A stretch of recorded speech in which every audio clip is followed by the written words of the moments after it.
Spring is here again in the Sunshine State, and in a big way. How so, you ask? Well, based on the newly released Florida Realtors housing market statistics for March, it looks like Florida's annual spring home buying season has returned to us after a one-year hiatus. We missed you, spring buying season. Welcome back. For this month's analysis, let's start off by looking at the number of Florida home sales that closed in March. Starting in the single-family home category, we tallied 32,819 successful closings statewide. That's the highest one-month total we've ever reported for this statistic, by the way, going back to January 2008, when our current data series begins.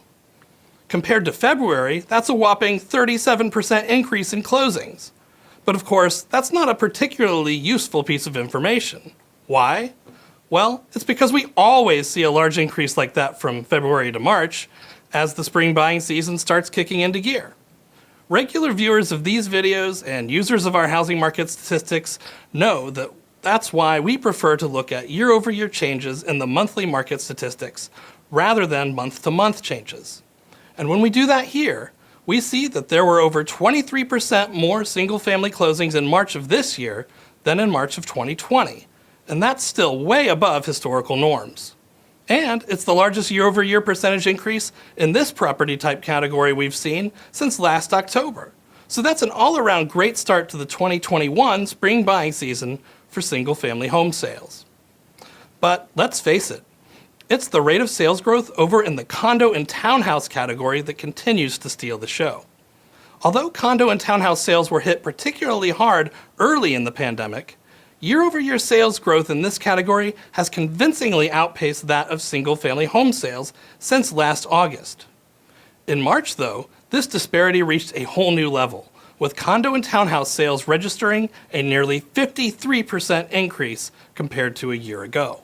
And yes, the 16,518 March closings in this property type category quite simply obliterated our previous single-month record of 12,752.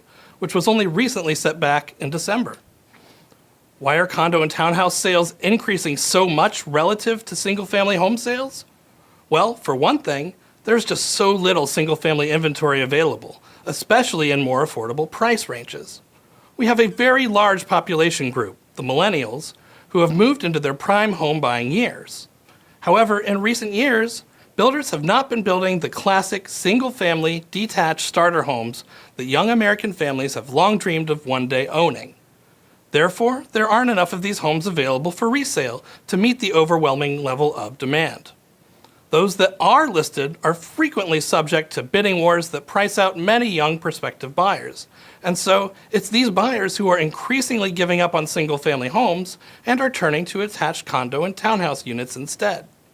Even though these buyers might have had their hearts set on a single-family home, they are realizing that mortgage rates aren't going to remain this low forever, and they do not want to wait until they're well into their 40s or 50s to start building up home equity. So, more and more, they're seeing that condos and townhouses are the best properties that give them the opportunity to do that right now. Speaking of interest rates, Freddie Mac, which has conducted a weekly survey of mortgage lenders since the early 1970s, recently reported that the average 30-year fixed mortgage rate in March was 3.08% nationally. This is 40 basis points above where we were in December, when we were at an all-time low of 2.68%. But while this increase has been far from insignificant, it's worth noting that we are still well below historical norms here. Prior to last year, there's only been 2 occasions that the average monthly 30-year fixed rate reported by Freddie Mac has ever fallen below 3.5%. The first was a 4-month stretch from late 2012 into early 2013, when it bottomed out at 3.35%, and then again later during another 4-month stretch in mid-2016, when it got as low as 3.44%. So at 3.08%, we easily remain in record low territory for now. Not only that, but it's possible the recent rate increases we've seen are starting to wake up some of the potential buyers who've been sitting on the sidelines over the past year. They're starting to realize that the time horizon to take advantage of these ultra-low rates is, in fact, shrinking. The immense demand and the resulting high level of home sales generated by these low interest rates continues to drive down inventory levels, to the frustration of potential buyers everywhere. As of the end of March, there were over 62% fewer unique active listings of single-family homes in Florida's multiple listing services than there were a year ago. The situation is only marginally better in the condo and townhouse category, where active inventory is down over 45% year over year. The scarcity of available homes relative to the high level of demand continues to drive up home prices. The median sale price for single-family home sales closing in March was $327,000, which is up almost 19% from a year ago. Over in the condo and townhouse category, we're up to $242,000, which represents an over 15% increase year on year. As we've seen in recent months, some of this rise in the median price is due to bona fide home price appreciation.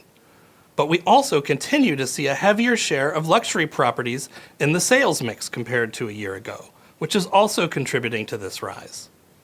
One final note before we go.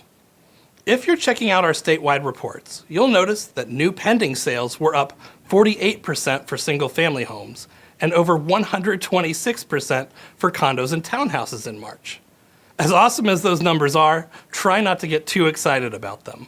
Remember, new pending sales were the first statistic to feel the brunt of the pandemic last year, and they were way down last March. That's the reason these year-over-year numbers are so huge. As an exercise, it might be more useful then to compare this March's new pending sales to those of March 2 years ago, in 2019. And when we do that, we find that we were up by a very satisfying 14% and 47% in the two respective property type categories. So as I said at the beginning of the video, spring is very much here again. We've covered the state as a whole in this video, but what about your particular market area? Well, you can certainly check out how your market compares to the state overall if you're a member of Florida Realtors. As always, you can find your local area statistics at floridarealtors.org/research or through our new interactive web application, SunStats, which you can find at sunstats.floridarealtors.org. See you all next month.